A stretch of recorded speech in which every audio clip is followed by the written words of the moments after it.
ഇടുക്കിയിലെ രണ്ട് പ്രധാനപ്പെട്ട കൊമ്പന്മാർ പടയപ്പയും ചക്കക്കൊമ്പനും ജനവാസ മേഖലയിൽ തന്നെ തുടരുകയാണ്. പടയപ്പ ദേവികുളത്ത് തന്നെയാണുള്ളത്.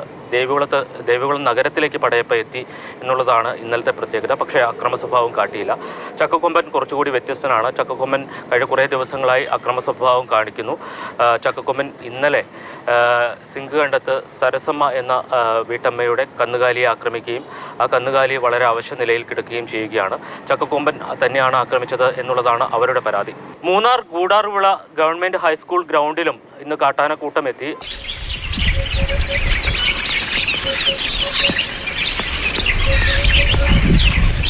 കാട്ടാനകൾ മാത്രമല്ല, കാട്ടുപോത്തുകളും ജനവാസ മേഖലയിലേക്ക് എത്തുകയാണ്. രണ്ടിടത്താണ് കാട്ടുപോത്തുകൾ ഇറക്കിയത്. നേരിമംഗലത്ത് കമ്പി ലൈനിലും അതോടൊപ്പം തന്നെ കുമളി സ്പ്രിംഗ് വാലിയിലും. സ്പ്രിംഗ് വാലിയിലെ കാട്ടുപോത്തിനെ പിടികൂടാനുള്ള ശ്രമം വനം വകുപ്പ് ആരംഭിച്ചിട്ടുണ്ട്. മയക്കുവെടി വെച്ച് അതിനെ കാട്ടിലേക്ക് കൊണ്ടുപോകാനാണ് ശ്രമിക്കുന്നത്. ഇടുക്കിയിൽ മാത്രമല്ല, തൃശ്ശൂർ ജില്ലയിലും സമാനമായ സാഹചര്യം തന്നെയാണ് നിലനിൽക്കുന്നത്.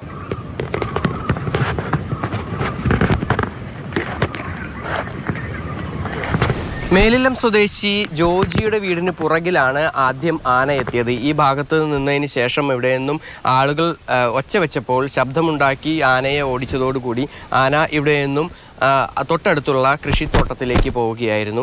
ഈ മേഖലയിൽ സ്ഥിരമായി ആനകൾ ഇറങ്ങാറുണ്ട്.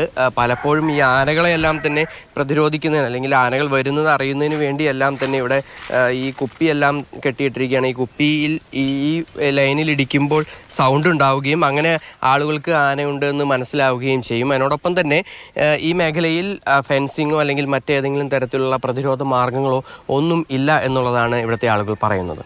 മിക്കവാറും വരുന്നുണ്ട്. ചക്കയുടെ സീസണാണ് കൂടുതലും വന്നെ. ആര് ചെയ്യാൻ ഫോറസ്റ്റുകാരൊക്കെ കൈയൊഴിഞ്ഞു, അവരൊന്നും വന്നൊന്നുമില്ല. വീടിനടുത്ത് നിന്നും തോട്ടത്തിലേക്ക് കയറി വീണ്ടും കൃഷിത്തോട്ടത്തിലേക്കാണ് ആന എത്തിയത്. ഇവിടെ ഈ ദൃശ്യങ്ങൾ കാണാൻ സാധിക്കും. നിരവധി വാഴകളും കവുങ്ങും ഉൾപ്പെടെയുള്ളവ നശിപ്പിച്ചിട്ടുണ്ട്. സമാനമായ രീതിയിൽ വന്യമൃഗശല്യം പാലക്കാട് ജില്ലയിലും തുടരുന്നുണ്ട്. പാലക്കാട് ഈ ഒരു വ്യക്തിയെ ആക്രമിച്ച് അയാളുടെ മരണത്തിനിടയാക്കിയ കാട്ടുപന്നികളെ വെടിവെച്ച് കൊല്ലുകയും വനം വകുപ്പ് ചെയ്തിട്ടുണ്ട്. Jaynes രാജുവിനും ഗോകുലിനുമൊപ്പം MS Lishoy, Mathrubhumi news, Thrissur.